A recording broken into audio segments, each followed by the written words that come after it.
KBS 열린 토론.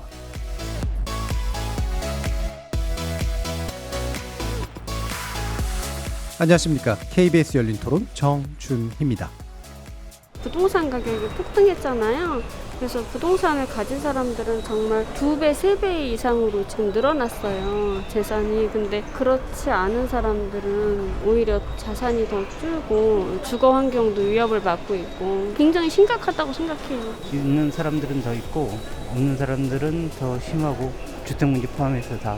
자영업 하시는 분들 보면은 많이 매출도 축소되고 하다못해 문 닫은 데도 많이 있거든요. 또 뭐 명품백이라든지 뭐 구입하려고 줄을 서서 사려고 하는데 그것도 돈 있는 사람들은 아르바이트 시켜서 대신 줄 서서 구입을 한다든지. 지금 하고 있는 일들도 못하는 경우가 많잖아요. 그러니까 우리가 잘 몰라서 그렇지 그게 많더라고. 월급이 올랐네 안 올랐네 이게 문제가 아니구나. 교육이나 이런 문제도 워낙 공교육이 지금 약간 이제 코로나 때문에 더 많이 무너졌으니까 사교육에 기댈 수 없는 경제를 가진 사람들은 이제 거기에 대응을 더 못하다 보니까 그런 게 좀 중장기적인 양극화를 벌리는 시발점이 되진 않을까라는 생각도 좀 들긴 했던 것 같아요. 거리에서 만나본 시민들의 목소리 어떻게 들으셨습니까? KBS 열린 토론, 오늘은 추석 특집 주제인 코로나와 양극화 그 첫 번째 시간으로 코로나19가 불러온 양극화의 특징에 대해서 살펴봅니다. 코로나19의 대유행으로 인해 고용, 소득, 기업 실적 등 여러 분야에 걸쳐서 격차가 벌어지는 이른바 K자 양극화 현상이 심화되고 있습니다. 지난달 19일 통계청이 발표한 2021년 2분기 가계동향조사에 따르면 지난 2분기 소득 하위 20%가 96만 6천 원을 벌 때 소득 상위 20%는 그 10배에 가까운 924만 1천 원을 벌었다고 조사됐는데요. 양극화, 빈부격차가 훨씬 더 심해진 셈입니다. 국내 기업의 K자형 양극화도 더 뚜렷해졌습니다. 한국경제연구원의 조사에 따르면 상하위 20% 기업 간 매출액과 영업이익 격차가 더 확대됐고 의료와 제약 등 코로나 수혜 업종과 관광과 서비스 등 피해 업종 사이의 실적 차이가 극명하게 나타난 것으로 드러났는데요. 코로나 대유행 시대에 더욱 눈에 띄는 이 K자 양극화 문제, 그 특징은 무엇일까요? 코로나 사태가 마무리되면 양극화 현상도 함께 종식될 수 있을까요? 양극화의 후유증을 최소화하려면 어떤 준비가 필요할까요? 관련 내용들 지금부터 두 분의 경제 전문가와 함께 자세히 살펴보겠습니다. KBS 열린 토론은 여러분이 주인공입니다. 문자로 참여하실 분은 샵 9730으로 의견 남겨주십시오. 단문은 50원, 장문은 100원의 정보 이용료가 붙습니다. KBS 모바일 콩, 트위터 계정 KBS 오픈, 그리고 유튜브를 통해서도 무료로 참여하실 수 있습니다. 또 이제 콩에서도 보이는 라디오로 만나실 수 있습니다. 시민 논객 여러분의 뜨거운 참여 기다리겠습니다. KBS 열린 토론 지금부터 출발합니다. 살아있습니다. 토론이 살아있습니다. 살아있는 토론, KBS 열린 토론. 토론은 라디오가 진짜입니다. 진짜 토론, KBS 열린 토론.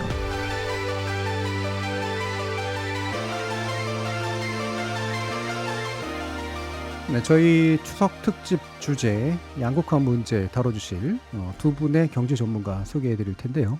금융 분야, 재테크, 또 기타 경제 관련 정보를 찾아보시는 청취자분들이라면 이 두 분 저보다도 더 잘 아시라고 생각됩니다. 한국개발연구원 전문연구원 지내셨죠? 박정훈 명지대 특임교수 나오셨습니다. 안녕하세요.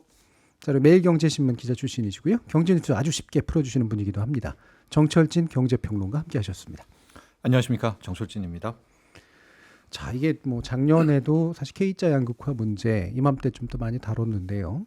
이게 이제 2년차 되면서 이 양극화가 훨씬 더 이제 눈에 훨씬 자세히 띄는 그런 현상으로 나타나고 있는데, 양극화 얘기 자체는 사실 또 예전부터도 시작됐었잖아요. 그러니까 지금에 얘기하는 이 양극화 어떻게 좀 정의해 줄 수 있을까? 먼저 박정희 교수님께 한번 여쭤볼까요? 예, 사실 양극화란 단어가 처음 등장한 것은 1980년대 초반 유럽의 경제학자들이 처음 사용한 용어인데요. 그 당시 유럽 경제가 소득계층 상황에서 빈민층과 부유층은 늘어나지만 중산층이 점점 사라지는 현상을 보고 그것을 양극화라고 지칭하면서 시작됐습니다. 예. 그런데 이 양극화라는 현상이요, 우리로 따지면 IMF 외환위기라든가 글로벌 금융위기, 그리고 이번에 코로나19와 같이 항상 불황이 있고 난 뒤에 꼭 전개되는 사회 현상이 되면서요. 그래서 이번에 또다시 양극화라는 단어가 이렇게 인구에 회자되고 있는 상황입니다. 예, 양극화는 뭐 중간층의 해체하고 상당히 밀접한 연관성이 있다. 특히나 우리는 이런 경제 위기 상황 또는 내지 이런 코로나19 같은 그런 상황을 맞고 나면 꼭 양극화가 훨씬 더 심해지는 그런 경향이 있다라고 말씀을 주셨는데, 자, K자 양극화 이제 뭐 이게 왜 K지? K 방역하고 비슷한 건가? 뭐 이렇게 생각하실 수도 있으셔서요. 예, 정철진 평론가님 이 부분 말씀 주시죠. 우리가 보통 이제 경제 주기 흐름 같은 거를 파동으로 많이 설명을 네. 하고요. 그 파동이 좀 이해를 편의를 위해 알파벳을 많이 씁니다. 가령 바닥을 찍고 갑자기 오르는 걸 V자 반등이다, 네. 뭐 이런 얘기를 하고요. 서서히 턴했다가 올라가는 걸 뭐 U자 흐름이라고도 하고, L자 저성장, 한번 확 떨어지고 한동안 옆으로 기는 뭐 L자, 이제 이런 알파벳을 많이 쓰게 되는데요. 최근에 가장 언급되는 것은 K자, K자로 양극화인데 K자 흐름이라는 표현이죠. K자 주기 뭐 이렇게도 많이 쓸 수가 있는데, 그러니까 한 경제 구조 내에 과거와는 다른 게 뭐냐면, 만약에 저성장 흐름이었다면 똑같이 저성장의 모든 뭐 예. 업종이라든가 뭐 경제 주체들이 다 매몰되어 있는 거거든요. 반등을 하면 똑같이 반등을 하고. 근데 이 포스트 코로나19 다음 세상에서의 경제 주기의 흐름은 멀리서 바라보면 이게 개선되는 거예요. 예. 네, 흐름은 막 나아집니다. 수출도 너무나 잘 되고. 그런데 현미경으로 들여다 볼 경우에 우리 K에서 하나 윗선은 위로 끝도 없이 올라가잖아요. 만약 그걸 이제 무한대로 늘린다면 밑에 내려오는 K는 밑으로 그냥 곤두박질 치지 않습니까? 그러니까 포스트 코로나에 우리가 K자 양극화, K자 흐름이라는 것은 다시 한번 출발을 했는데, 잘 되는 업종들은 소위 말하는 뭐 4차 산업혁명이든 그것들은 끝이 없이 잘 되는 거예요. 예. 돈에 돈을 벌고 돈에 돈을 또 벌고 쭉쭉 올라가는데, 안 되는 곳의 업종들, 실은 이제 앞으로 받게 될 구조조정에 있는 분들은 아예 탈출 기회가 없이 끝간데 없이 밑으로 떨어지게 되는.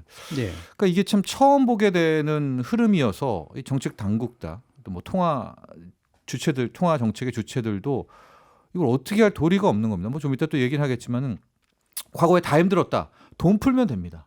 근데 지금은 돈을 풀었더니 위로 쭉쭉쭉 올라가는 친구들이 다 먹고 올라가 버리고 밑에는 뭐 바다 뭐 돈 구경도 못 하는 겁니다. 예. 이렇게 돈이 많다는데 밑으로 이렇게 흐름하는 이 주체들은 돈을 만져보지도 못하는 것커녕 빚을 엄청 지게 되고요. 이제 이것들이 포스트 코로나에 나오는 새로운 신종의 경제 흐름이 되고, 그래서 이제 이거를 어떻게 타개할까가 풀어보는 거의 숙제가 앞으로의 재정 정책 또 통화 정책의 하나의 큰 목표가 된다 볼 수 예. 있습니다. 그러면 이제 그 경제하든 파동이다. 파동은 또 그래프로 표현되는데, 그래프가 특이한 양상으로 그려질 때 이제 거기 알파벳을 붙이는데, 이번에는 이제 K가 보여주는 것처럼 이제 수혜를 입는 쪽과 그렇지 않은 쪽의 차이가 이제 벌어지는 것. 네. 결국엔 양극화 그 자체의 의미인 것 같아요. K자 양극화라고 얘기를 하지만 양극화가 그렇게 나타나는 건데, 그러면 기존까지는 전체적으로 비슷하게 이제 파동을 탔다는 얘기인데, 이게 비슷하게 파동을 타지 않는 주체상의 분리가 나타나고 있다. 결국 이게 핵심일 것 같거든요. 그럼 기존에는 안 나타났었습니까? 아니면 코로나 이후에만 나타나고 있습니까? 예, 기존의 양극화 현상과 이번에 코로나19 이후 전개되는 양극화 현상은 뚜렷이 좀 차이가 있는 게 있습니다. 네네. 좀 설명을 드리면요. 기존에 흔히 양극화라고 하면 기업 간 또는 개인 간의 양극화 차이만 언급을 했는데요. 이번에 코로나19로 인해서 전개되는 양극화 흐름은 크게 네 가지 현상으로 예. 저희가 구분할 수 있습니다. 앞서서 여태까지 불황에서 똑같이 전개됐던 현상인 개인 간의 양극화, 이번에도 여전히 진행이 되고요. 그다음 두 번째가 이제 특이한 게 업종 간의 양극화입니다. 흔히 말해서 디지털 트랜스포메이션이 잘 되어 있던 업종, 이런 업종은 오히려 코로나19가 큰 수혜의 환경이 돼버렸어요. 네. 반면에 전통 산업 같은 경우는 도대체 어디에서 탈출구를 모색해야 될지 모를 정도로 아직까지 지금 활로를 모색하지 못한 상황이 많은 업종이 있고요. 그러다 보니까 업종 간의 양극화가 이번에 전개됐고요. 그다음 세 번째는 국가 간의 양극화입니다. 네. 사실 IMF 외환위기라든가 글로벌 금융위기라든지 이런 것들은, 아니면 남유럽발 재정위기, 특정 지역에 아주 핵심적인 위기가 있었고 약간의 다른 지역들은 거기에 파생되는 위기 정도였습니다. 그런데 코로나19는 전 세계적으로 동시에 불어닥친 위기였기 때문에 여기에 대해서 지금 다 같이 숙제를 떠안고 있는 상황인데요. 그런데 선진국이라고 분류되는 OECD 국가들 대부분은 이미 백신 보급률이 절대적인 비중에 다다랐고, 일부 국가는 오히려 백신이 백신이 남아서 버렸던 경우도 있습니다. 관리를 제대로 못해서요. 근데 반면에 신흥 개도국들 같은 경우는 전 국민 중에서 백신 보급률이 아직 1%가 안 되는 국가들도 많고 실질적으로 그 국가의 행정력이 백신을 준다 한들 가가호호 집집마다 또는 지방까지 다 보급할 수 있는 역량이 없는 게 이미 밝혀졌어요. 그럼 그런 국가들은 코로나19로 인한 위기가 탈출되려면 앞으로 몇 년이 더 남았다는 얘기가 되거든요. 네. 그래서 벌써 전 세계적인 경제 성장률의 추이가 방금 말씀드렸던 OECD 국가에 속하는 국가들을 축으로 한 움직임과 저개발 국가를 중심으로 한 축이 완전히 또 달라지고 있는 거죠. 그러니까 국가 간의 빈부격차도 심화되고 있고요. 세 번째, 마지막은 지역 간의 빈부격차입니다. 우리나라도 지금 뭐 이번에도 똑같이 전개되고 있었는데요. IMF 외환위기 글로벌 금융위기 때도 지방에 여러 농공단지라든가 일반 산단 또는 국가 산단에서 근무했던 사람들이 일자리를 잃어버리면 그 동네에서 두 번째 기회를 찾기란 쉽지가 않아요. 왜냐하면 산업단지라는 건 비슷한 업종들이 몰려 있는데 내 업종이 힘들면 옆에 있는 회사도 비슷한 업종이니까 같이 힘들 경우가 많거든요. 그러면 내가 여기서 실직을 하거나 뭔가 경제적인 어려움이 있었을 때 그 탈출구를 모색할 수 있는 곳은 그 동네가 아니라 우리 흔히 말해서 서울과 수도권으로 옮기게 되어 있습니다. IMF 외환위기 직후에도 그래서 서울과 수도권의 전입자가 급격히 늘었고요. 글로벌 금융위기 때도 그랬어요. 그리고 이번 코로나19 때도 대구, 대전, 부산, 광주의 광역시마저도 전입자 숫자가 줄어들고 전출자가 늘었습니다. 그러면 이런 것들은 향후에도 지역 소멸이라는 단어와 같이 결부돼서 지역 간의 양극화까지 유발되는, 그러니까 코로나는 네 가지 양극화, 지역 간의 양극화, 국가 간의 양극화, 업종 간의 양극화, 개인 간의 양극화로 전개되는 특수한 상황입니다. 예, 이렇게 네 가지 차원에서 이제 양극화가 나타나고 있다라고 이제 말씀을 주셨는데, 그럼 이 네 가지를 가르는 어떤 핵심 변수가 있을 것 같거든요. 그렇죠? 이를테면은 이제 뭐 국가 간 차이나 이런 것도 백신도 네, 지적을 해주셨고, 또 업종 간 차이는 이제 디지털 변환에 대한 대응 능력의 차이, 이런 것도 좀 지적을 해주셔서 어떻게 보세요, 정철 평론가님? 그러니까 이제 코로나19 다음 포스트 코로나라고 이야기를 표현을 하는데, 이제 앞서 사회자께서 이제 K자를 소개했을 때 그것이 양극화다. 잘 되는 쪽이 잘 되고 못 되는 쪽이 못 되는 게 양극화라고 이야기를 하셨는데, 제가 현미경으로 좀 들여보면 문법이 패턴이 완전히 다른 것 같아요. 그러니까 대표적으로 이런 거죠. 어떤 업종 아까 양극화 우리 박 교수님께서 얘기를 했는데, 코로나19 때 어떤 현상들이 나오냐면, 우리가 좀 알고 있는 저 집은 정말 고기 한우 맛집이야. 뭐 이모님들 한 20명씩 쓰고요. 이런 곳들은 다 망했거든요. 오히려 강자라고 했던 곳들. 그럼 어느 쪽은 잘 되느냐? 딱 아주 작은 평수에서 도시락 배달, 뭐 배달 이런 쪽은 뭐 잘 돼도 너무 잘 됐습니다. 뭐 그런 곳들이 뭐 최대 매출을 기록한 곳들도 많이 있었고요. 그러니까 즉 또 하나 개인으로 봤을 때도 우리가 생각하기에는 뭐 고학력에 뭐 이런 분들이 이런 위기에서 더 승승장구할 것 같고, 뭐 진짜 뭐 지성 없고 뭐 이런 쪽은 못 될 것 같다라는 생각을 갖고 있지만, 막상 포스트 코로나의 뚜껑을 열고 보면 요즘에 뭐 MZ들 사이에서는 무지성의 시대라는 표현도 많이 쓰고 있거든요. 그러니까 우리가 생각하는 저교육에 저런 능력에 저런 사람이 돈을 잘 벌고 K자의 위에 탈 거야라는 것이, 그런 고정관념들이 많이 깨졌습니다. 솔직히 말하면 개인 간에 아까 양극화라고 했는데, 뭐 이게 뭐 비하하는 것도 아니라 뭐 학벌 이런 거와 무관하게 잘 되는 쪽과 못 되는 쪽이 나오게 되는. 그러니까 저는 그 K자 양극화에 있어서 또 하나의 우리가 빼놓아서는 안 되는 특징들이, 우리가 알고 있었던 고정관념, 저런 산업에 저 업종에 저 국가들은 윗선을 탔을 거야, K자의 윗선을 탔을 거야, 그런 고정관념은 없습니다. 그러니까 위아래를 탄 격이 완전히 소위 말하는 우리가 과거의 문법으로 생각했다가는 큰 코 다치는 그런 상황들이 있어서, 이번 K자 양극화에 저는 그것이 또 하나의 특징이다 이렇게 봅니다. 그러면 이게 이제 뭐 학문하는 사람 입장이라서 그런지 자꾸 요인을 분석하려는데, 이게 뭔가 이제 동력이 있을 거 아니에요. 그렇죠? 근데 다만 그 동력이 예전의 시각에서 보기에는 굉장히 좀 복잡하거나 아니면 새롭거나 뭐 이런 걸 텐데, 이게 포스트 코로나라고, 그 코로나라는 것이 만들어낸 특이한 조건이라고 보세요? 아니면 과거부터 좀 진행되어 왔던 어떤 조건의 연장 또는 폭발 이렇게 보세요? 과거로부터 진행해 왔던 것이 코로나 때문에 가속도가 제대로 붙은 것 같습니다. 네. 좀 설명을 드릴게요. 아주 단순하게 설명을 드리면 제조업은 좀처럼 양극화가 심화되기가 어려운 업종입니다. 네. 이거를 어떻게 설명드리면 쉬우냐면요. 마침 저희가 3명이잖아요. 저희 3명이 공장에서 컨베이어 벨트에서 작업하는 근로자라고 가정을 해보겠습니다. 우리 정철진 평론가님은 워낙 손재주가 좋아서 시간당 100개를 만들 수 있는 네. 능력이 있고 우리 교수님 같은 경우는 아직 뭐 입사한 지 얼마 안 돼서 손이 익숙하지 않아서 시간당 하나밖에 못 만들고 네. 저는 뭐 적정한 기술을 가져서 시간당 10개를 만들 줄 아는 노동자라고 했었을 때 만약에 우리 3명이 컨베이어 벨트에 나란히 앉아서 평론가님, 교수님, 저 이렇게 1차, 2차, 3차 공정을 거쳐서 산출물이 나온다고 하면 자, 이 공장에서는 시간당 몇 개가 생산될까요? 당연히 하나밖에 생산을 못하죠. 네. 우리 정철진 평론가님이 능력이 좋아서 100개씩 만들어서 교수님께 넘겨줘도 교수님이 중간에서 시간당 하나밖에 못 만드시잖아요. 네, 제가 잘못했습니다. 그리고 그걸 저한테 넘겨주면 예. 제가 10개씩 만들 수 있어도 넘어오는 게 하나밖에 안 되거든요. 그러니까 우리 3명을 어떻게 앉혀도 시간당 하나 만드는 그 모듈 아니면 그 노동자 거기에서 병목 현상이 생기기 때문에 전체 공장의 아웃풋은 시간당 하나에 귀결돼요. 네. 자, 그러면 시간당 100개, 시간당 10개, 시간당 하나 만들 수 있는 사람의 편차가 있다 하더라도 결국 공장에선 시간당 하나밖에 생산이 안 되는데 어떻게 인건비를 10개, 100개 맞춰주겠습니까? 그래서 우리가 1980년대까지 왜 우리나라 사회의 많은 근로자들이 박봉에 조금 고생하고 비슷비슷한 연봉을 받았던 이유가 그때까지만 하더라도 우리나라 산업 구조에서 제조업이 차지하는 비중이 50% 이상이었거든요. 네. 여공, 공돌이 뭐 이런 소리들 하는 것처럼요. 그런데 본격적으로 양극화가 심화됐던 시점이 1990년대 후반부터인데요. 이때부터는 정보화 사회가 도래되기 시작하면서 흔히 말해서 국가 전체 산업 구조에서 서비스업이 차지하는 비중이 60%를 넘게 됐어요. 그리고 제조업의 서비스 업화라고 해서 제조업이 예전에 내부적으로 처리했던 것을 자꾸 아웃소싱 주면서 서비스업화 시키는 거예요. 네. 그래서 실질적인 서비스업의 비중이 저는 거의 80% 육박한다라고 생각하는 사람입니다.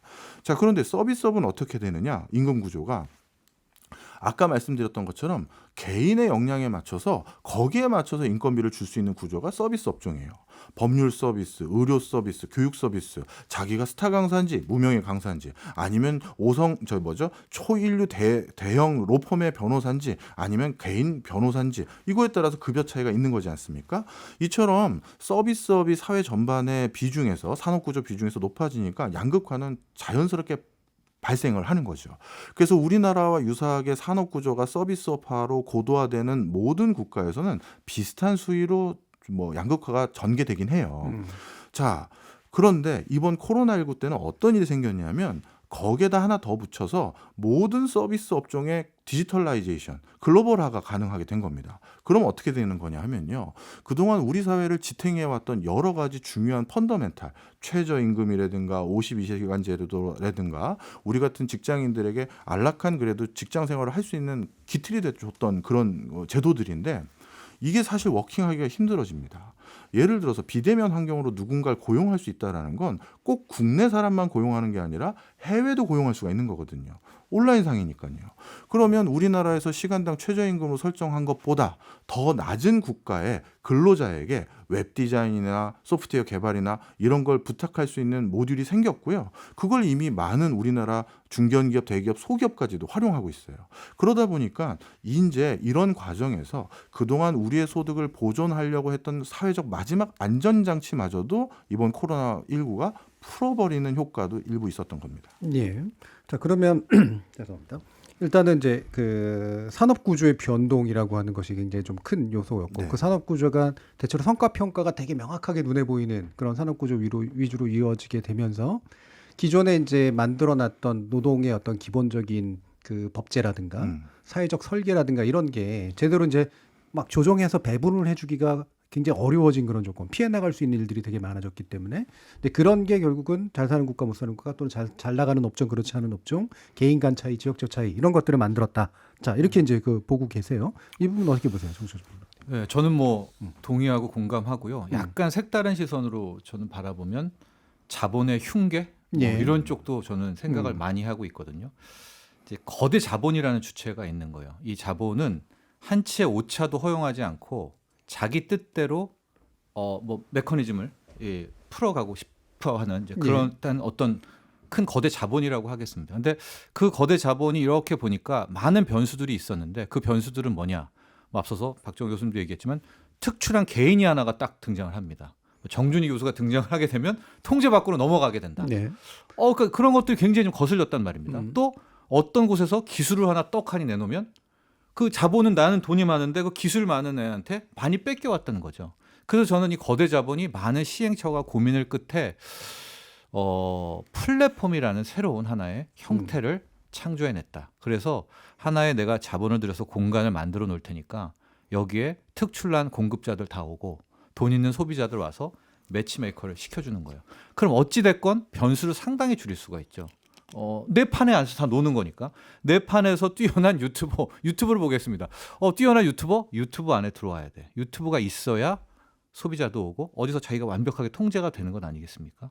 그래서 이제 최근에 말하는 뭐 이렇게 양극화도 그렇고 왜 이런 어떤 흐름들이 나오고 있느냐에 저는 봤을 때는 자본들이 이제 마지막까지 모든 것들을 통제하고 자기가 원하는 애를 스타로 만들고 자기가 원하는 메시지를 주고 싶고 어떤 이런 차원에서 세상을 한번 조율한 것이 아니냐라는 색다른 시선으로 말씀을 드렸는데 저는 그런 쪽도 많이 고민을 하고 있고요. 제가 앞서 이제 무지성의 시대 뭐 이런 얘기를 좀 드렸던 게 뭐 이게 뭐 당연하다고 생각하겠지만 어떤 뭐 부동산 관련한 제가 아는 지인이요. 뭐 이분 뭐 다 아는 전문가고 진짜 공들여서 이 부동산 관련 유튜브를 만듭니다. 뭐 한 30분짜리, 45분짜리 막 완벽해요. 근데 뭐 조회수 보면은 뭐 180회, 뭐 200회 뭐 이 정도인데 그 얘기 뭐 제가 뭐 같이 판단할 수 없지만은 이건 뭐지 하는 정도가 뭐 20만에 30만에 나오고 칭송받게 되는. 그러니까 뭐 여러 가지 요인이 있겠죠. 그게 대중이 원할 수도 있지만 저는 그런 것들의 흐름을 구글 유튜버라는 하나의 플랫폼에 대한 자본들이 이제 컨트롤하게 되는 것이 아닌가 보여지고 있고요. 포스트 코로나에서는 더 오차는 없을 거라고 봐요.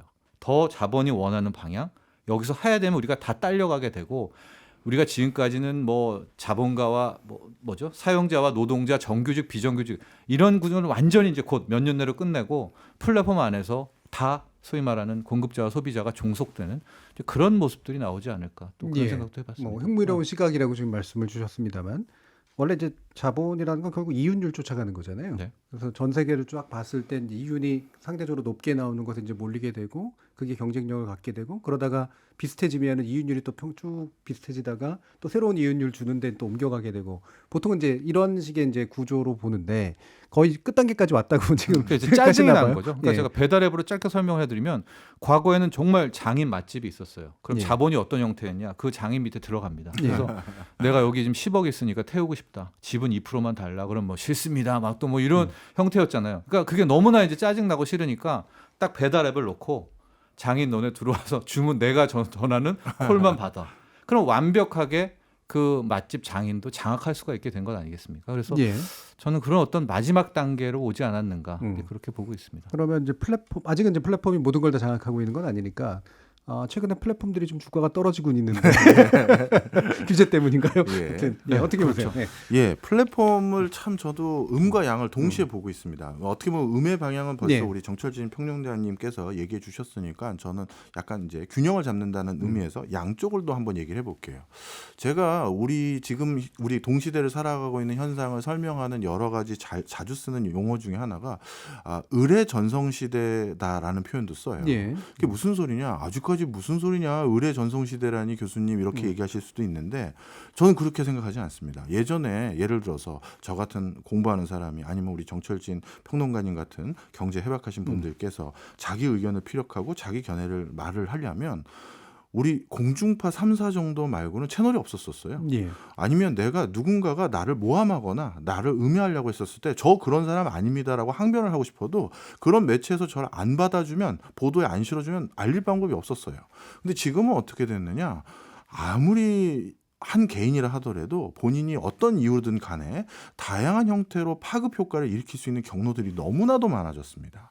그래서 의뢰 전성시대라고 제가 부르는 게 그거고요. 두 번째는 예전에 소상공인들이 전국적으로 내 물건을 판매한다? 이거는 불가능했어요. 왜? 라디오 광고나 TV 광고가 너무나도 비싸거든요. 근데 지금은 라이브 커머스나 유튜브나 페이스북을 통해서 내가 괜찮다라는 입소문만 제대로 내기만 하면 전국적으로 내 물건이 팔리기 시작하고요. 그래서 완판 행진이 이루어지죠.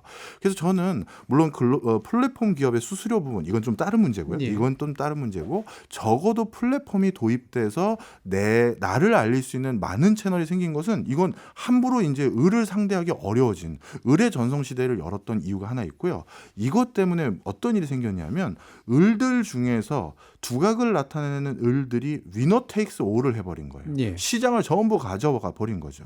그러다 보니까 을들 사이에 또 빈부격차가 그것 때문에 또 생기는 거고 그리고 또 한 가지는 플랫폼 때문에 같은 현상에 대해서 우리가 인식률이 높아졌어요. 무슨 얘기냐? 코로나19 때도 상당 부분 양극화는 심화되고 있었습니다. 그리고 90년대도 아니면 80년대도 우리가 보진 못했지만 알지는 못했지만 상대적으로 사회 고위층들은 아니면 부자들은 나름대로 프리미엄 어떤 시장에서 살고 있었겠죠. 근데 우리가 그걸 직접 보지 못하니까 인지하지 못했던 거예요.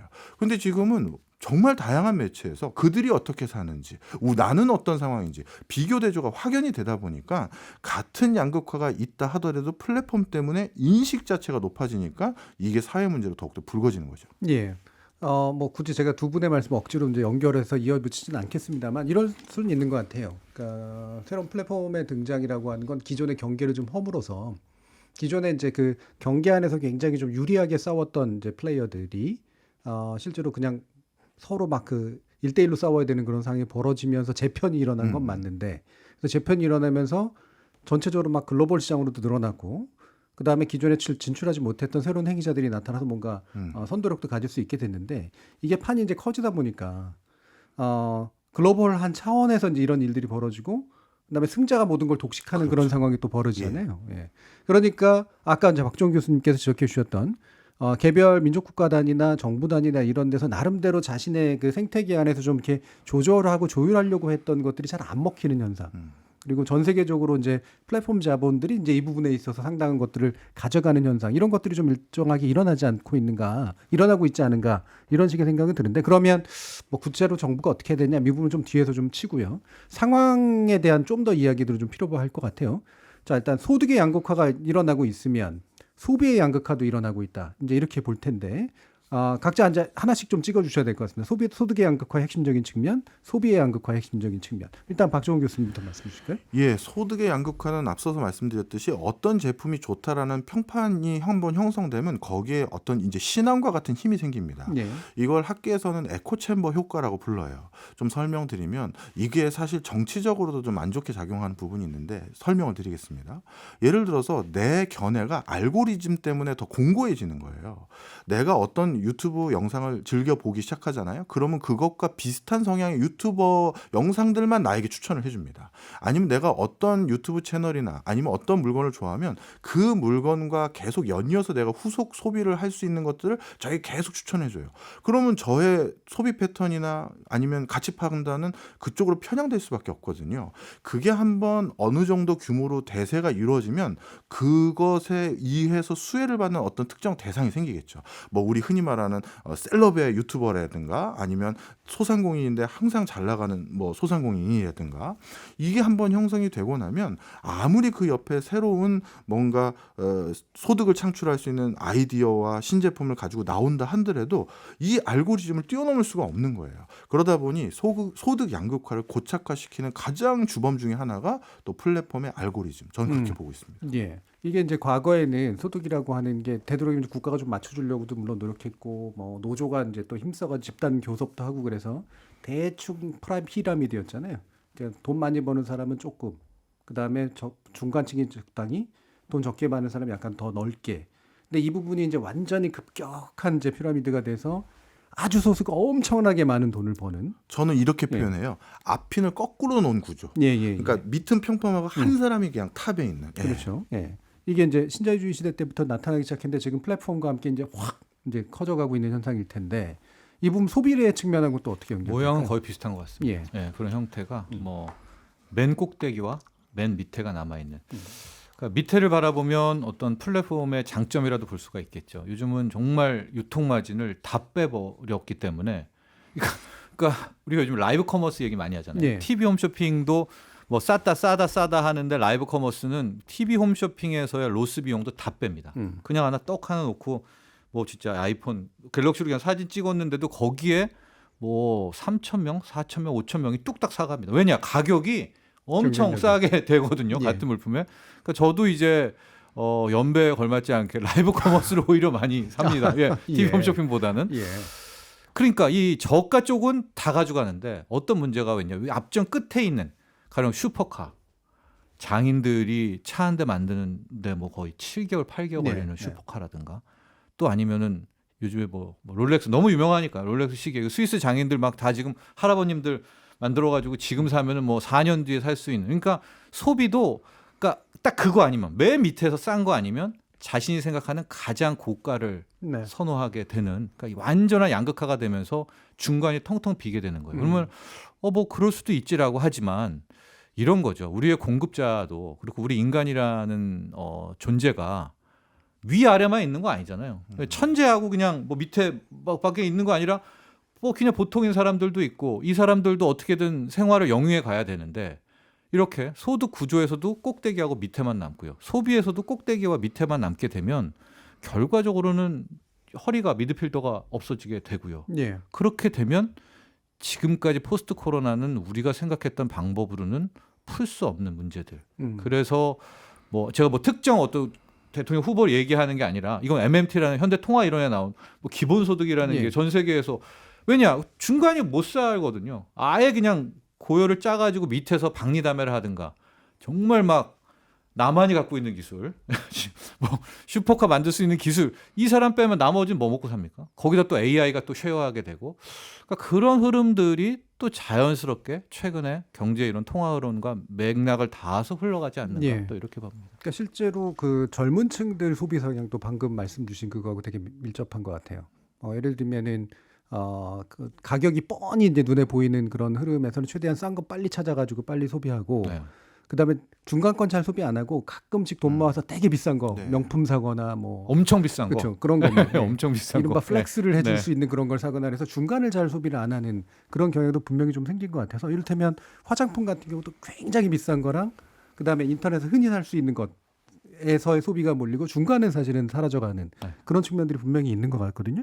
이러면 당연히 이제 아까 업종 말씀하셨는데 이 위아래 어느 속할 것이냐라고 하는 그런 부분에 대해서 분명히 쫙 갈라지는 현상들이 나타날 텐데 업종적 측면에서 좀 더 구체적으로 좀 짚어주죠, 그럼 박정호 교수님께서. 예, 단일 업종에서도 방금 우리 정철진 평론가님께서 말씀하신 것 때문에 희비가 좀 엇갈리기 시작했습니다. 대표적으로 프리미엄 브랜드를 가지고 있는 기존의 대기업이라든가 아니면 기존의 자리매김한 기업들 같은 경우는 성과가 너무나도 좋아요. 예.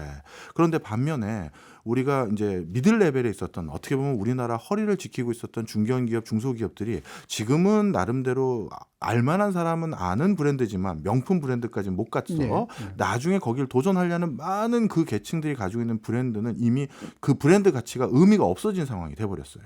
오히려 시그널이 어떤 시그널이 됐냐면 우리 그 일반 그 소비자들 입장에서는 그런 브랜드는 어차피 중가이기 때문에 내가 사야 될 대상이 아니다라는 시그널로 가버린 거죠. 예. 그래서 아주 저가를 내가 희망할 때는 노브랜드, 그러니까 브랜드도 없이 중국에서 그냥 저가로 들어와서 신발만 하더라도 내가 이 옷에 맞는 신발이 하나 필요한데 내가 이 옷을 내가 자주 입을 것도 아니니 몇 번 신다가 버릴 거는 중국제 몇만 원짜리 뭐 진짜 싸구려를 신고 그리고 내가 정말 의미 있는 날 신을 거는 이태리 명품 뭐 수제화라든가 이런 걸로 나눠져 버리다 보니까 그 중간 계층에 있었던 우리나라 그 회사들이 전부 다 고사하는 상황으로 바뀌어버린 거죠.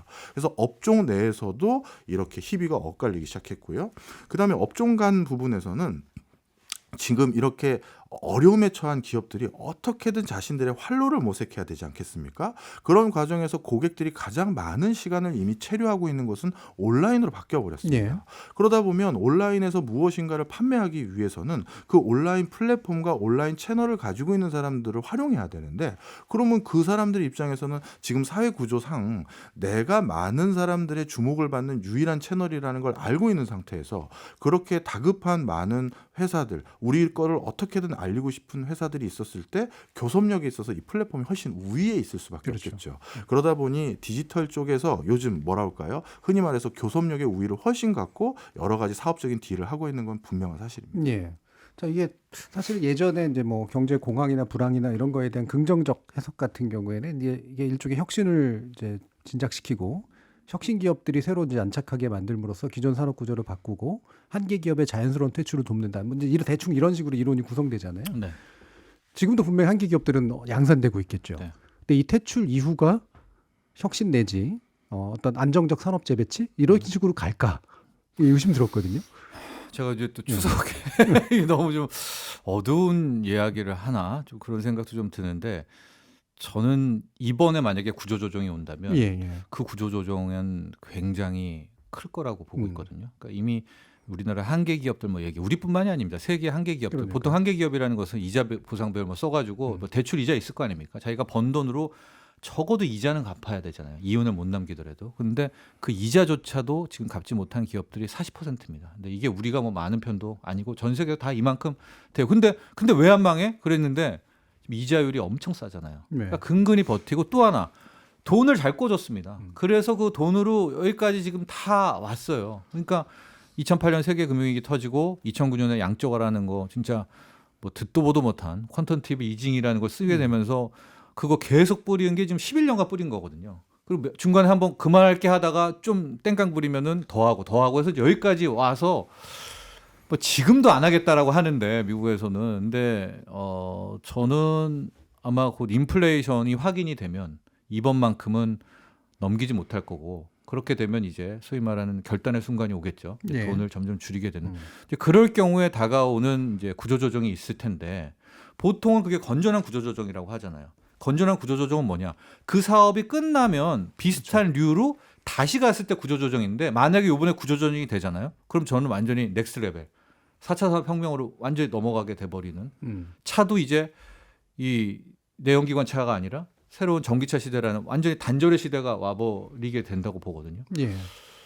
그렇게 될 경우에는 이거 뭐 그때 그 충격 타격은 상상할 수도 없지 않을까. 그렇죠. 예, 그런 공포감이 있습니다. 예, 박정우 교수님. 예, 저도 비슷한 견해입니다. 사실 이번이 정말 또 특이한 현상 중에 하나가요. 아까 양극화도 특이한 현상으로 전개된다 말씀을 드렸는데, 구조조정도 좀 특이합니다. IMF 외환위기, 글로벌 금융위기, 우리가 그때를 추억한 것은 뭔가 큰 기업의 뭐 파산, 청산 뭐 이런 것들을 기억하잖아요. 네.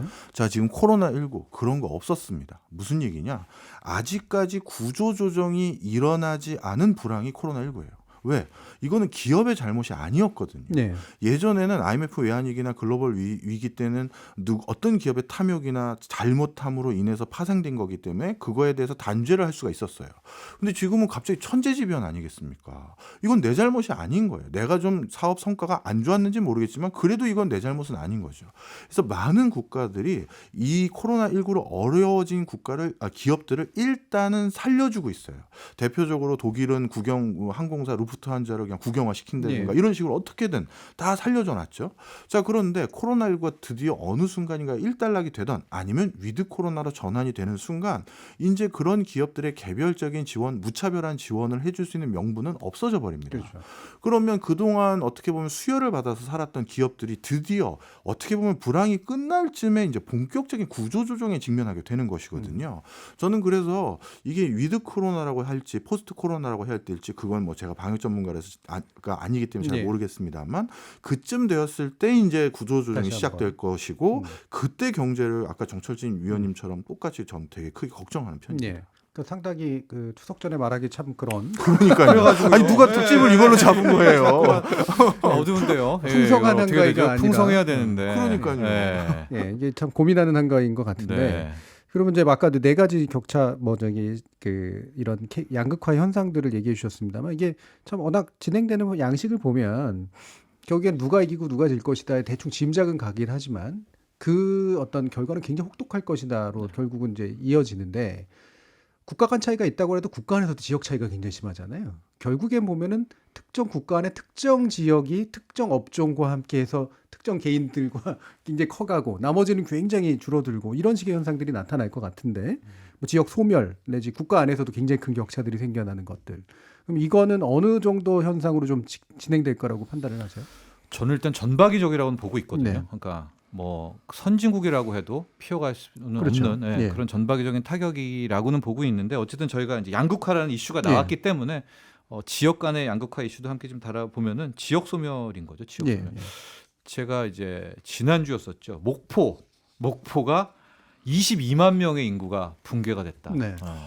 제가 90년대 학번이었는데 제가 목포 친구가 있었는데 목포가 그때만 해도 전남에 아마 1위였었을 겁니다. 네. 인구수나 이런 걸로요. 그런데 이제 지금은 글쎄요, 이제 완전히 그리고 실제적으로 보니까 우리나라의 지역 소멸 위험도 그리고 지역 소멸 위험도가 높은 도시들 해가지고 위험 지역을 매번 선정을 하게 되는데요. 월별로 지금 한 40%가 앞으로 지역 소멸이 위험된다, 걱정된다라는 것들이 됐고 최근에 5월에 올라왔던 지역들 보니까 충청북도 제천시가 포함이 됐더라고요. 그러니까 이제 왜 이런 현상이 나오느냐? 다 수도권으로, 서울 수도권으로 가게 됩니다. 또 왜 이곳으로 가느냐? 거기에 돈 벌 기회가 있기 때문에 이런 현상들이 나오고 있어서 앞서 우리가 이제 국가 간 양극화, 소득 양극화, 소비 양극화, 지역 간의 양극화도 이제 함께 진행 중인 것이고 이것이 어떤 마지막 극점을 향해 이제 가고 있는 것이 아닌가 이렇게 봅니다. 이것을 어떻게 해결할 것인가 아마 뒤에서 좀 더 2부에서 해결이 가능할지 모르겠습니다만 여러 가지 힌트들을 좀 잡아보려고 하는데요. 1부 마치기 전에 이 부분에 대한 견해 한 번씩 들어볼게요. 재난지원금 이번에 이제 추석 전에 어떻게든 해가지고 주려고 지금 88% 대상으로 이제 진행은 됐는데요. 확실히 이제 음식점들 지난 주말에 보니까 좀 북적북적 되는 것 같긴 해요. 근데 이제 우리가 다른 나라들하고는 달리 사실 이 집행 규모는 굉장히 좀 작은 편이어서 기업들뿐만 아니라 일반 개인들 대상으로도요. 이게 어느 정도 좀 도움이 될지 이른바 엄발의 오줌누기라 그러는데 그거라도 될지 안 될지 여러분들 판단 한번 좀 들어보고 싶어요. 박정희 교수님 어떠십니까? 참 이 코로나19가 사실 전국적으로 이렇게 확산만 되지 않으면 저의 견해는 여러 방송에서 저도 말씀드렸지만 우리나라에서 이번 기회에 한번 그걸 꼭 바꿔보는 계기가 됐었으면 좋겠었다고 생각했었거든요. 뭐냐면 항상 우리나라는 국가를 위해서 헌신했던 분들이 그 헌신한 내용만큼 보상을 한 번도 제대로 받은 적이 없거든요. 독립운동을 하든 뭘 하든.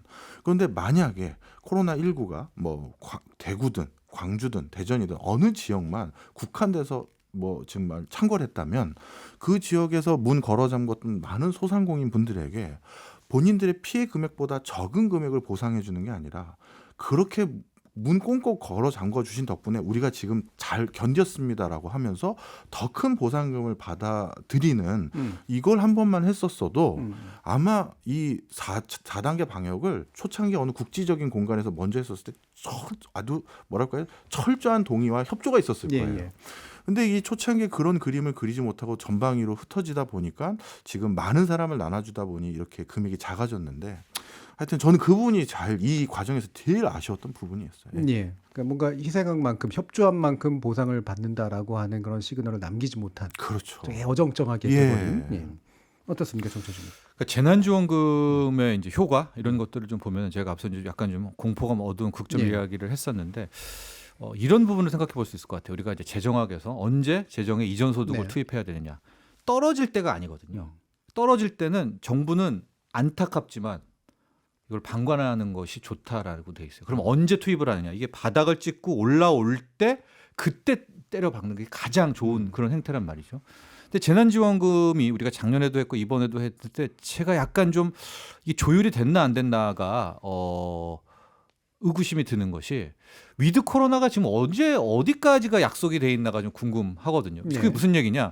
이게 지금 재난지원금이 연말까지 써야 되는 거 아니겠습니까? 그럼 이 재정에 이 투입된 11조가 가장 큰 효과를 발휘하려면 이게 위드 코로나로 풀려서 사람들이 거리로 나오고 소위 말하는 경기가 치고 올라갈 때 이게 투입돼야지 이게 불 붙는 거거든요.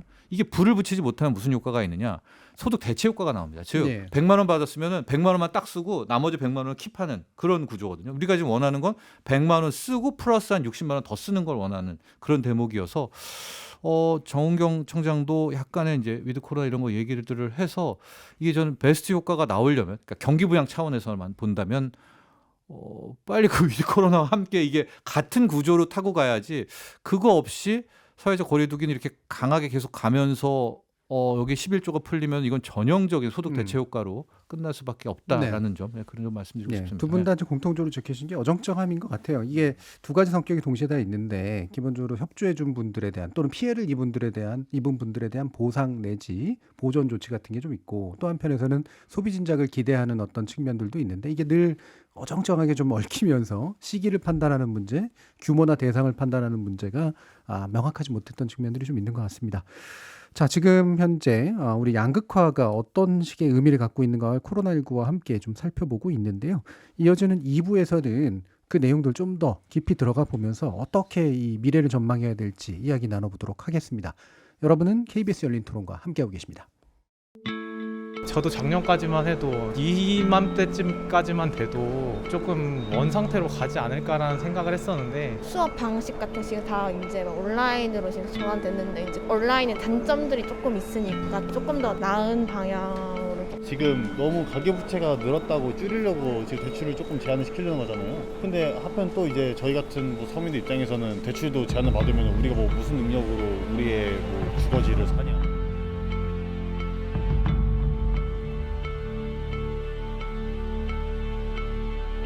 코로나 시대가 낳은 지금껏 우리가 경험하지 못했던 양극화.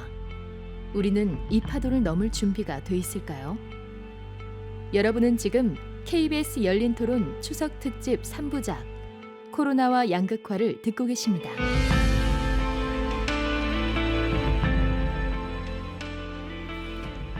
저희 KBS 열린 토론 추석 특집으로 준비한 코로나 양극화 제1편 팬데믹이 불러온 양극화의 특징이라는 주제로 정철진 경제평론가 박정호 명지대 특임교수의 두 분의 경제 전문가와 함께하고 있습니다. 자, 이게 참 어떤 방향으로 변화하고 있는가라는 부분 이제 얘기 나눠야 되는데 결국 구조 변동이라고 얘기할 수밖에 없잖아요. 네. 그러면 장기 변동에 이제 결국 해당하는 걸 텐데 어느 정도까지의 파급 효과를 갖는 어느 정도의 구조 변화라고 판단을 하십니까, 정철진 평론가? 저는 뭐 대격변, 뭐 대혁신, 뭐 혁신이라는 표현도 그렇지만 완전히 다른 세상이 펼쳐질 거라고 저는 보고 있고요. 4차 산업혁명이라는 거를 말 그대로만 얘기하면 100% 디지털이거든요. 예. 그러니까 지금 우리가 살고 있는 것도 잘 보면 아날로그가 꽤 많습니다. 근데 이제 아날로그가 단 하나의 아날로그도 없는 세상이 되는 거예요. 저기 이제 문 같은 것도 이제 가서 열지 않죠. 그냥 말로 문이야 뭐 열어라, 열리고 닫혀라 완전히 이제 그런 100% 세상으로 가고 있기 때문에 아마 지금과는 완전히 다른 그런 흐름이 있고 실은 그 방향으로 우리가 안 가려고 했던 건 아니에요. 네. 시속 한 50km 정도로 가고 있었는데 코로나19라는 이게 이쪽 혁명에서 이 형태로 흐름을 보면은 그걸 한 200km로 그러니까 아예 우리를 낭떠러지 밑으로 떨어뜨려 가지고 코로나19 이전 2019년 12월 30일로 절대 못 돌아가게 우리를 그냥 낭떠러지로 밀어버렸던 그런 측면이 있기 때문에 뭐 지금부터 저는 뭐 제 아이들한테도 얘기하지만은 돌아갈 수는 없는 네. 그런 상황이 됐고 그럼 결과적으로 새로운 문법에 따라서 우리가 오늘 얘기하는 이 양극화가 벌어지는 요 단계, 이 과도 기간 7년 정도가 이제 이어지게 될 거다 이렇게 바라보고 있고요.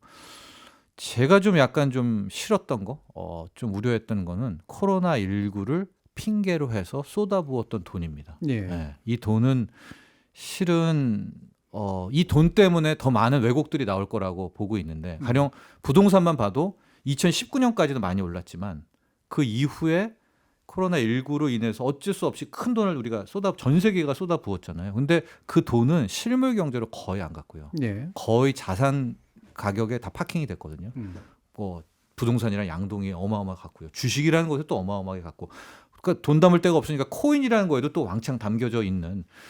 근데 그게 뭐가 문제냐면 그걸 바라보고 이제 뛰어든 분들도 있을 것 아니겠습니까? 그러니까 그때 그 이제 돈들이 차여져 있는데 우리가 계속해서 이제 위드 코로나 뭐 이런 얘기를 다시 실생활로 돌아오게 되는 순간부터는 이제 돈을 더 이상 공급하지 않을 거 아닙니까? 예. 그러면은 양동이를 깨야 되겠죠. 돈은 필요하니까. 그 양동이를 이제 하나씩 깰 때 이제 큰 경제 쇼크, 위기가 온다고 보고 그 위기를 겪으면서 우리는 점점 아날로그는 완전히 없어지는 새로운 세상, 뭐 100% 디지털로 가게 되고 완전히 뭐 홈 이코노미, 집에서 모든 것들을 다 처리하게 되는 뭐 재택근무라든가 이제 뭐 그런 게 그 시점과 함께 변화가 오지 않을까 이렇게 생각하시면 될 것 같아요. 인터넷 시대가 언제 대중화가 됐느냐?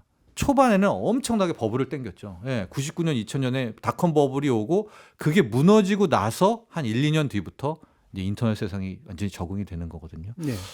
그래서 저는 이제 완벽한 우리의 뭐 이런 뭐 재택근무, 뭐 원격 진료, 뭐 이런 부분들은 한 번의 파국 이후에 이제 본격화된다. 뭐 큰 전망은 이렇게 하고 있습니다. 예. 그러면 이를테면 뭐 돈이 어디로 때려 버졌느냐라는 말도 이제 하셨습니다만 결국 이게 다 이게 재배치가 이제 일어나게 될 텐데. 네, 그렇죠. 이 재배치가 이제 기존에 예상하던 방법 것 이상의 어떤 복원은 거의 없을 것 같고 이제 완전히 새로운 방식으로 이제 배치가 될 것 같다라는 네. 말씀이신데. 그러면 이제 왜 그런 거 있잖아요. 이게 좀 그래도 좀만 버티면 예를 들어 여행사 하시는 분들부터 그랬고 항공사 쪽 같은 경우도 그랬고 좀 버티면 이건 힘들더라도 살려놓으면 나중에 이제 왜 보복 소비 같은 게 되면은 예전에 있던 것도 그래도 벌충까지는 할 수 있지 않을까라는 생각을 하셨던 분들도 있을 거란 말이에요. 어떻게 보세요? 예, 두 가지 측면으로 말씀드릴 수 있을 것 같습니다. 기존의 비즈니스를 하셨던 분들이 특히 약간 이제 C레벨 그러니까 뭐 사주라든가 회사의 경영진 입장에서는 코로나19가 오히려 산업을 하는 그러니까 자기가 비즈니스를 하는 비즈니스 모델 자체를 바꿀 수 있는 계기가 됐던 걸로 판단하시는 분들이 많아요. 네. 예를 들어서 자기가 어떤 중견기업, 중소기업 중에서 견실한 중소기업까지 올라가는 그 과정에서 지방에 있었던 수많은 매장이나 점포들이 어떻게 보면 판매망이 돼서 여기까지 올라왔는데 그런데 어느 순간 세상이 바뀌어서 이제 그런 오프라인 지방 매장이나 지점들은 큰 효과가 없고 예. 오히려 그 플랫폼에서 또는 온라인 쇼핑몰에서 훨씬 더 많은 매출이 일어나고 있는 상황이지만 우리나라는 고용 안정성이 좋잖아요. 그러다 보니까 그분들을 함부로 해고하지도 못하고 그냥 홀드하고 있었던 많은 어떤 회사들이 있었습니다. 그런데 그런 회사들이 정말 이번 코로나19는 그분들에게는 좋은 핑계가 된 거죠.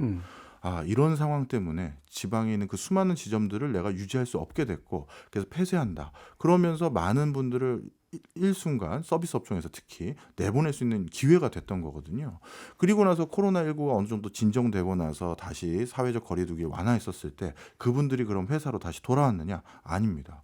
우리 여기 두 분도 아시잖아요. 우리가 즐겨가던 식당에 예전에 그 아주머니들이 서빙 받던 것들이 이제 그분들 없고 그 입구에 뭐 서 있잖아요. 그 키오스크 같은 거. 키오스크 있고 돌아다니는 로봇 있고. 그렇죠.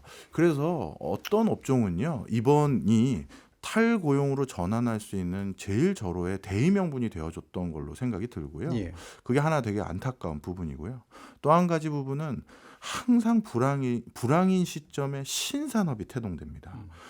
우리 코로나19 직전까지만 해도 전 세계에서 가장 뜨거운 산업 중에 하나가 쉐일 혁명이었는데 그 쉐일 혁명의 원천 기술은 1990년대 후반에 개발이 됐었지만 그거를 산업화하고 그 사업화하는 데는 투자를 안 했었어요.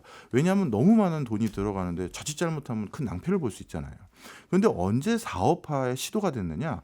2007년, 2008년 글로벌 금융위기 때 금리가 제로로 떨어지고 대규모 유동성이 공급되니까 이젠 돈을 안 갖다 쓰는 게 이상한 거거든요. 그럴 때 야, 우리 10년 전에 개발했던 그 쉐일 시추 기술을 한번 사업화해보자.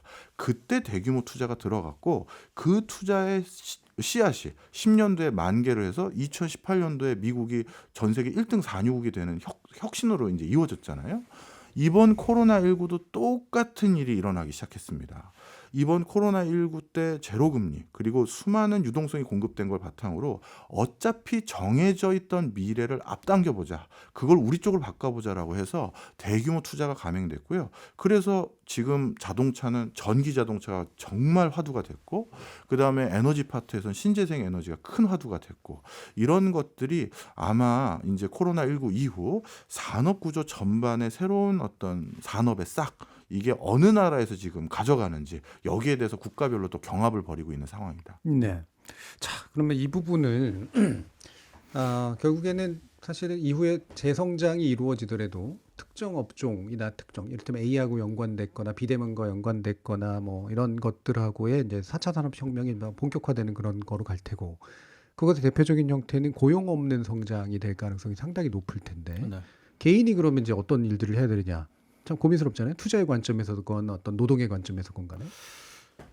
투자를 말씀하시니까 이제 아까 여행 업종 잠깐 언급을 예. 하셨잖아요. 이제 최근에 어떤 제가 토론회에서 이제 여행 업종을 사야 되느냐 말아야 되느냐 네. 토론은 아니죠. 이거 예. 뭐 청취자 여러분들 본인이 판단하실 거지만 이제 그러니까 저는 다시 위드 코로나여도 여행은 안 될 거 수가 있겠다. 그러니까 저는 이제 셀 쪽으로 나갔고 이제 반대편 이제 토론했었는데 저의 당시 이제 근거는 크게 두 가지였습니다. 이제 여행을 우리가 가려면 기본적으로 대전제가 있어야 되는데 인플레이션이 안 나와야 되는 거거든요. 예. 인플레이션이 나와버리게 되면 가장 인플레를 뒤늦게 쫓아가는 게 우리의 소득의 상승률이기 때문에 돈이 없어집니다. 뭐 그렇게 돈이 많은데 뭐야 하는데 여러분 지금 우리 금리 인상하고요. 조금씩 이제 돈 줄이 그러니까 위드 코로나 때문에 돈을 못 줄였지 위드 코로나면 돈 줄일 수밖에 없어요. 이게 자연스럽게 인플레가 나오기 때문이거든요. 네. 예.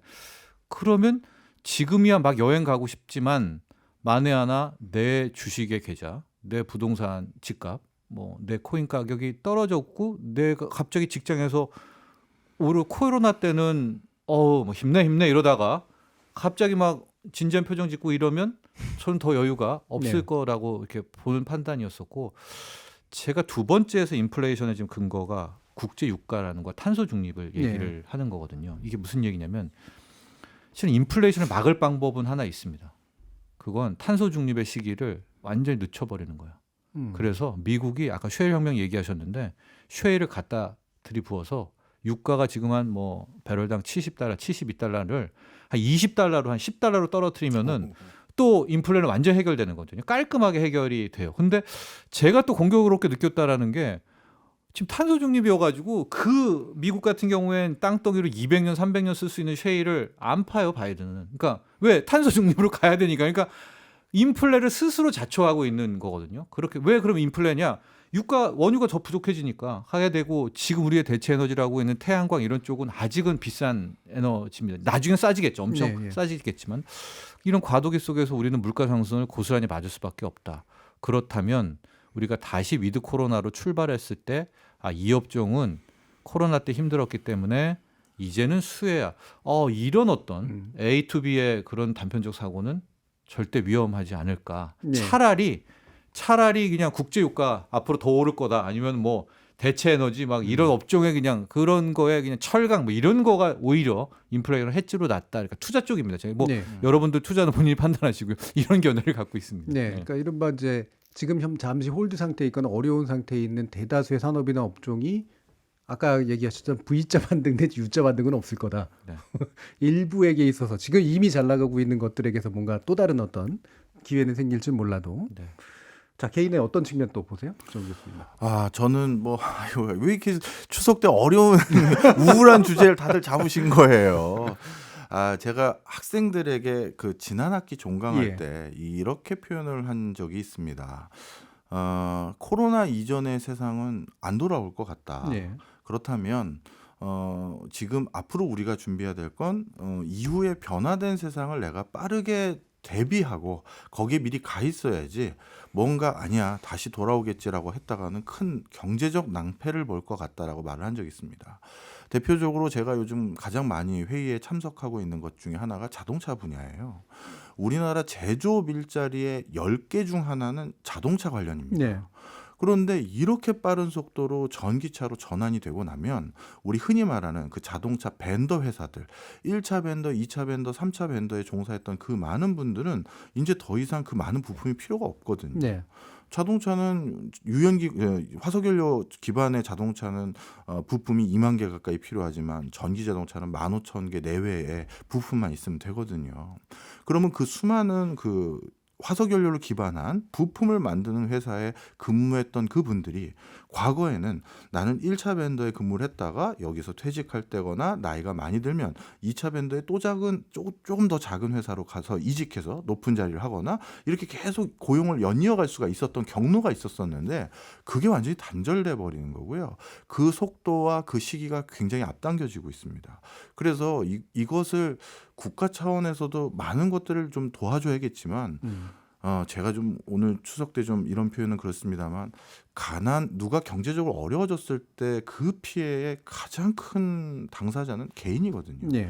국가가 만약 대비가 그때까지 안 돼 있었을 때 고스란히 모든 피해를 내가 입으면 안 되니 저는 정말 우리 스스로도 변화된 세상에 빠르게 적응할 수 있는 전략 전술을 갖춰야 될 것 같아요. 예.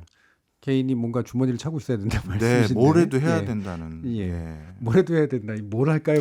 우리 정철진 의원님의 아까 그 종목 뭐였죠? 저는 만약에 뭐 진짜 저는 한다면은 예. 농장을 좀 하고 싶어요. 농장을. 예. 농장을 오히려. 진짜 오히려 농장을 하고 싶어요.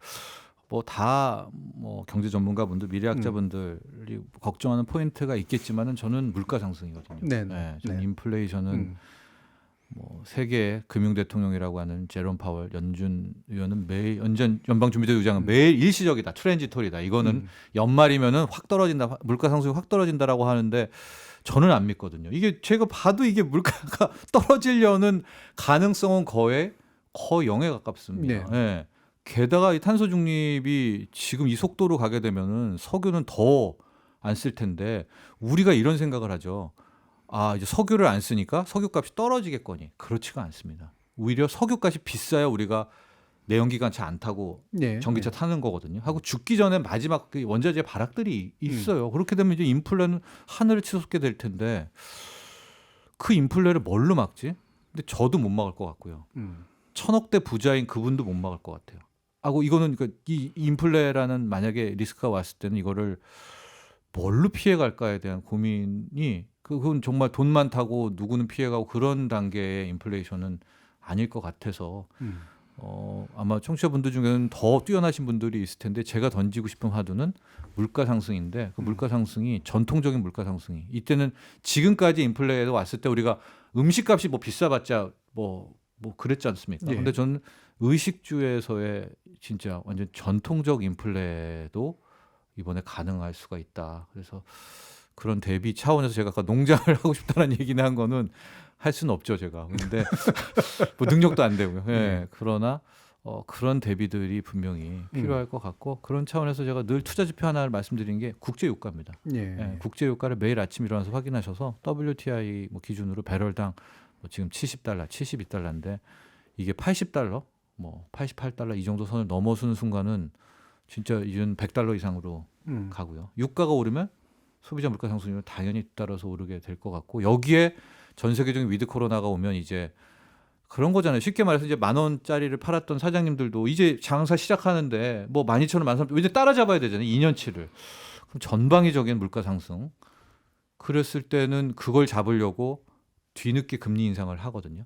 근데 우리의 많은 착각이 금리 인상을 하면 물가를 잡을 수 있다는 착각을 하는데 그건 완전히 틀린 겁니다. 과거 경험상 물가가 올랐기 때문에 금리 인상을 한 늘 후추종을 하는 거거든요. 근데 금리가 오르면 뭐 너무나 여러분도 많이 들으셨겠지만은 1,800조에 달하는 가계부채, 840조 개인 사업자 부채, 뭐 이런 것들의 폭발. 지금 7년간 얘기하신 분도 있어요. 제가 아는 분 중에서. 그러니까 그분은 이제 입만 열면은 막 악플이 쏟아지는데 그 구조가 안 왔을 뿐이지 그게 틀린 말은 아니거든요. 그 논리는. 그런데 그거에 대한 것들이 이제는 서서히 모습을 보일 것 같습니다. 그럼 이제 물가의 급격한 상승, 그다음에 아까도 언급해 주셨던 이제 가처분 소득 같은 것들이 분명히 줄어들 테고 불안한 마음 커질 테고. 네, 자산에 돈 들어갔던 것들이 그나마 깨내야죠. 풍족하게 했던 것들이 이제 자산 붕괴 가능성도 있는 거고. 그렇습니다. 왜냐하면 내가 돈이 필요하니까 내가 뭐 하나를 양동이를 깬다는 표현을 쓰는데 그렇게 해야 되는 거죠. 그럼 이제 굉장히 혼란스러운 상황들이 이제 이렇게 연달아 펼쳐질 거라고 좀 예상을 하시는 건데요. 박시호 교수님은 어떤 견해세요? 예, 뭐 저는 요즘 뭐 우리 KBS를 비롯해서 좀 불러주시는 곳에서 간간히 이런 얘기를 좀 하는데요. 이제 국가에서 다음번 어떤 산업 육성 전략이라든가 아니면 경제 발전 전략에 있어서 여기에서도 패러다임 시프트가 있어야 될 것 같아요. 좀 설명을 드리면 아직도 우리나라는 다음번 먹고 살 거를 찾기 위해서 지금 자주 언급되는 거 한번 볼까요? 인공지능, 뭐 빅데이터, 바이오, 뭐 이런 것들이에요. 전부 고령자에게 적합한 산업이 아니에요. 청년들도 40대쯤 되면 그 분야에서 활동하기 어려울 정도로 진짜 기민하게 움직이는 분야입니다. 이걸 또 주력 산업으로 또 하겠다는 거예요. 물론 제가 그걸 하지 말자는 얘기는 아니에요. 이제 그거와 함께 패러럴하게 우리가 같이 육성해야 될 게 고령 친화 산업입니다. 그렇죠. 전 국민이 다 초고령화가 되고 있는 상황에서 우리나라에서 아직까지 고령 친화 산업에 방점을 찍고 이거를 대대적으로 육성하기 위한 경로라든가 모델이라든가 이게 없어요. 대표적으로 그럼 고령 친화 산업이 뭐냐? 제가 극단적으로 좀 비교를 해드리면 인공지능이나 ICT 분야에 제가 소프트웨어 전문가다. 그럼 우리가 그런 분야의 소프트웨어 전문가의 전형적인 모습을 한번 떠올려 보시면요. 굉장히 나이가 어리면서 뭐 청바지나 아니면 반바지 입고 어디 실리콘밸리 커피숍에서 뭐 노트북으로 일하는 모습을 떠올리실 겁니다. 맞습니다. 그리고 실제 그 분야들은요. 특히 그 중에서도 가장 핵심적인 분야는 나이가 40 정도 되면 더 이상 그 사람 머리에서 나올 거 없다라고 은퇴하는 분야도 있어요. 그런데 반대로 대표적인 고령 친화 산업에 해당되는 디자인을 한번 말씀드리면요. 우리가 다 알 법한 디자이너로 말씀드리면 조르지오 아르마니, 이탈리아의 그 디자이너시죠. 1930년대생인데 아직도 생존해 계실 뿐만 아니라 아직도 현역이세요. 네. 오히려 그분이 어디에서 디자인했다는 소리를 들으면 그게 그분 거야 하면서 더 큰 부가가치를 인정받죠. 그리고 우리 미국의 뭐 또 패션 디자이너인 랄프 로렌, 그분도 폴로라는 브랜드 만들고 아직까지 활동하시지만 그분도 1930년대생이에요. ICT 분야, 인공지능 분야, 빅데이터 분야에서 1930년대생이 현역으로 활동한다? 상상할 수 없는 일입니다. 자, 그런데 우리나라가 이제 필요한 주력 산업군들은 이런 디자인 또는 아까 말씀하셨던 농업 또는 소부장 이렇게 고령자들이 오히려 역량을 더 발휘하거나 고령화돼서도 전혀 문제가 없는 이런 업종들을 자꾸 발굴하고 육성해야 되는데 제가 어떠한 정부 관료들이나 아니면 뭐 정책 입안자들 아니면 리더십을 꿈꾸시는 분들 중에서 그런 얘기를 많이 못 들어보게 돼요. 네. 뭐 그런 게 일종의 크리에이티브 인더스트리 같은 건데 사실 그것도 나이 드신 분 중에 일부만 가능한 것도 있어서 뭐 그럴 수도 있죠. 네. 예를 들면 이제 뭐 실버 산업 같은 경우도 실버 산업도 이제 그 고령층을 위한 산업이지만 고령층이 또 고령층을 서비스하는 산업 같은 거 뭐 그렇죠. 이런 것들도 충분히 있을 수 맞네요. 있고 예. 그렇죠. 예. 자, 그러면 그러니까 뭐 개인들이야 이제 또 열심히들 노력하고 기업들도 나름의 방식으로 생존을 노력해야겠지만 되게 중요한 포인트 중에 하나는 정부가 과연 어디까지 무슨 일을 할 수 있는가 사실 이 부분인 것 같은데 산업 육성도 있을 테고 그다음에 위험을 대비해서 어떻게 소득을 나눠줄 것인가의 문제도 있을 테고 개개인들이 그런 경제 위기에 대응하도록 하기 위한 어떤 일정한 뭐랄까 이렇게 저장고 같은 거 이런 것들을 언제쯤 마련해서 어떻게 풀 것이냐 이런 것들도 좀 있을 텐데 자 마지막으로 그러면 우리 정부가 그럴 만한 능력이나 역량이 된다고 보신지 우리 K의 조건이 지금까지 선진국이 됐다고는 하는데 거기에 대한 판단과 함께 어떤 것들을 조언해 주고 싶으신지 한번 들어보도록 할게요. 저는 그냥 딱 하나면 빚입니다. 빚. 네, 지금 고승범 금융위원장이 또 강력하게 뭐 가계부채 대출 뭐 하면서 대출 규제도 하고 반론도 어마어마하게 뭐 나오고 있고 미리 이거 사다리 끊어치기냐라는 이야기들도 함께 나오고 있는데요. 저는 결과적으로 지금 우리에게 필요한 것이 뭘까? 투자일까? 뭐 그런 거 아닌 것 같거든요. 이제 빚 폭탄에 터졌을 때 나는 어떻게 피할까? 네. 또 나도 지금 저도 빚폭탄이 다 있잖아요. 예. 이걸 어떻게 지금 쪼개서 대처를 해야 되는가? 그러니까 당연히 국가 차원에서도 가계부채라는 것이 가장 두려워해야 될 문제인 거고요. 네. 개인 사업, 이 사업자 부채도 이것도 840조도 부실하는 이게 월등히 많습니다.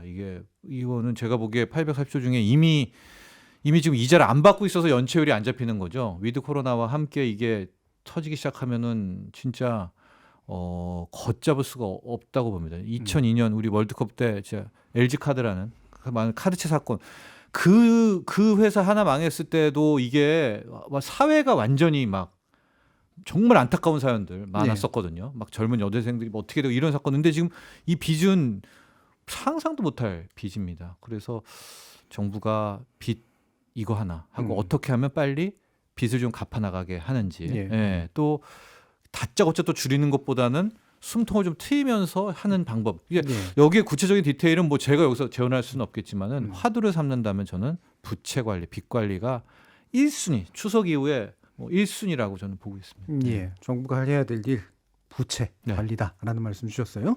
자, 박정훈 교수님. 예, 정부 쪽 역할과 뭐 의미를 말씀해 주셨으니까 저는 민간 쪽을 예. 말씀을 드리면 우리나라는 전 세계 많은 그 경제학자들이 가장 불허한 걸 하나 가지고 있습니다.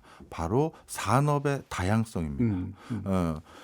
반도체 만드는 회사도 있고 보일러 만드는 회사도 있고 화장품 만드는 회사도 있고 과자 만드는 회사도 있고 뭐 별의별 게 다 있어요. 그러다 보니까 어떤 한 번 큰 사이클이 돌거나 새로운 경제적 변곡점이 생기고 나면 그 변곡점 때문에 원래 주력 산업이 휘청하더라도 새로운 산업이 치고 나가면서 우리나라에 여기까지 온 거예요. 우리나라의 역대 정권 중에서 화장품을 주력 산업으로 삼았던 적은 한 번도 없습니다. 그런데 저 한켠에서 화장품 하다가 보니까 한류 열풍 타고 이렇게 되는 거거든요. 자, 아직까지는 뭐 지금 자꾸 훼손되긴 합니다만 아직까지는 우리 산업의 전반적인 상황이 굉장히 다양성을 확보하고 있어요.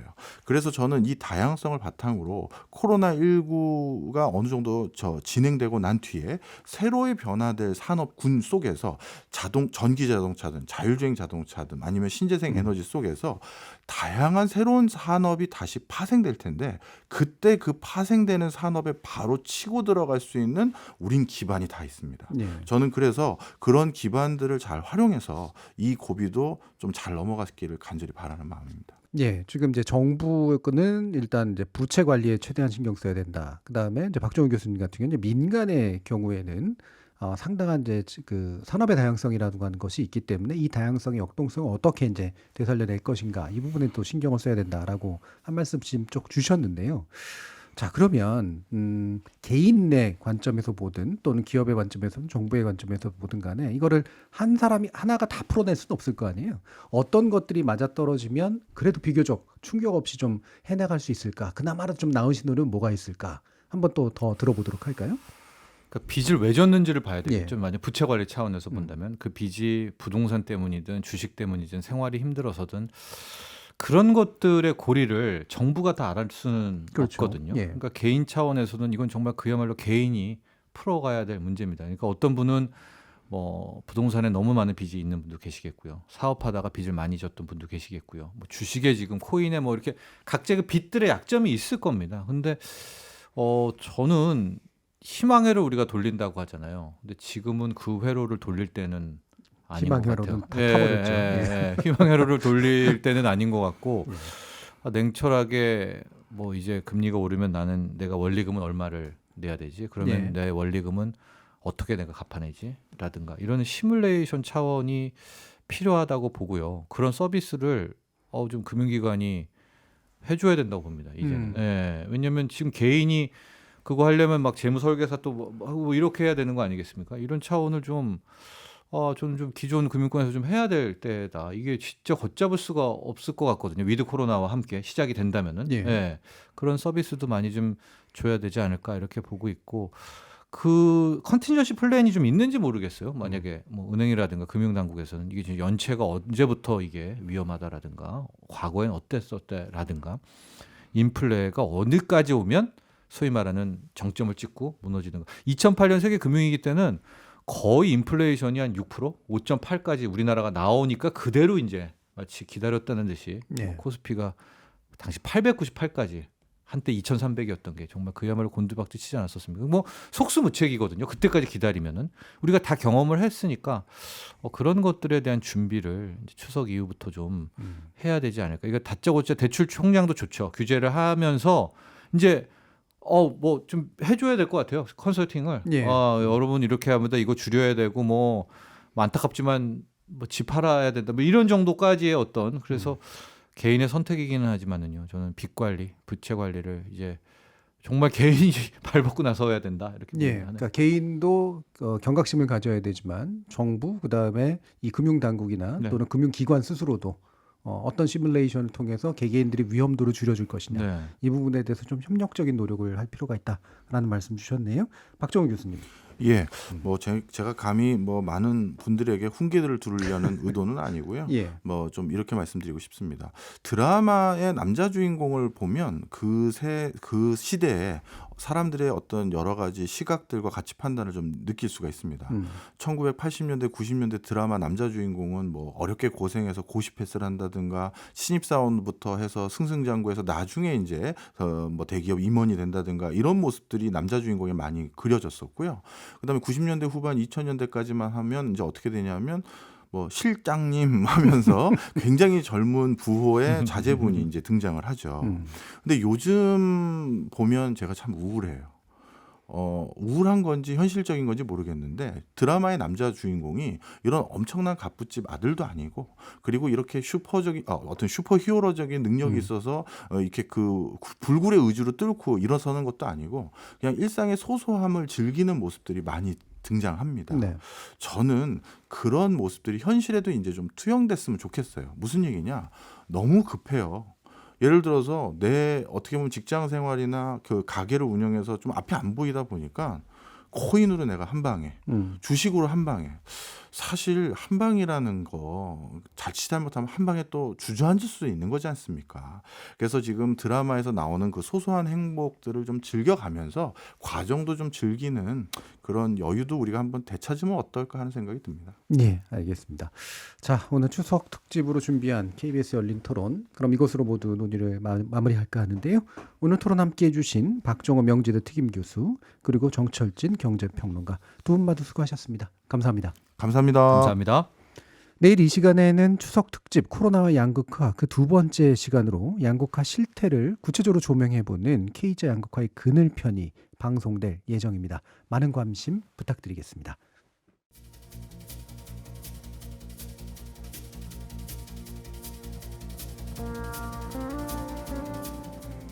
모름지기 추석은 우리 민족 최대의 명절이고 풍성함을 누리는 시기이기도 합니다. 하지만 오늘 이야기 나오는 것들을 생각해보면 많은 우울감, 그 다음에 더 큰 좌절감이 찾아들지 않을까 우려되기도 하는데요. 사실 다수의 패배가 예정돼 있는 무한 경쟁으로 몰려가기보다는 정부, 개인, 기업 그리고 각 경제 주체들의 조율된 노력을 통해서 질서 있게 퇴각할 부분, 그리고 질서 있게 진전할 부분, 그리고 재배치되어야 될 자원에 대해서 한 번 더 깊은 논의를 마련한 기회가 아닌가 싶습니다. 다가오는 대선 바로 논의돼야 될 게 이것이 아닐까 싶은데요. 참여해주신 시민동객 여러분 정말 감사합니다. 지금까지 KBS 열린 토론 정준이었습니다.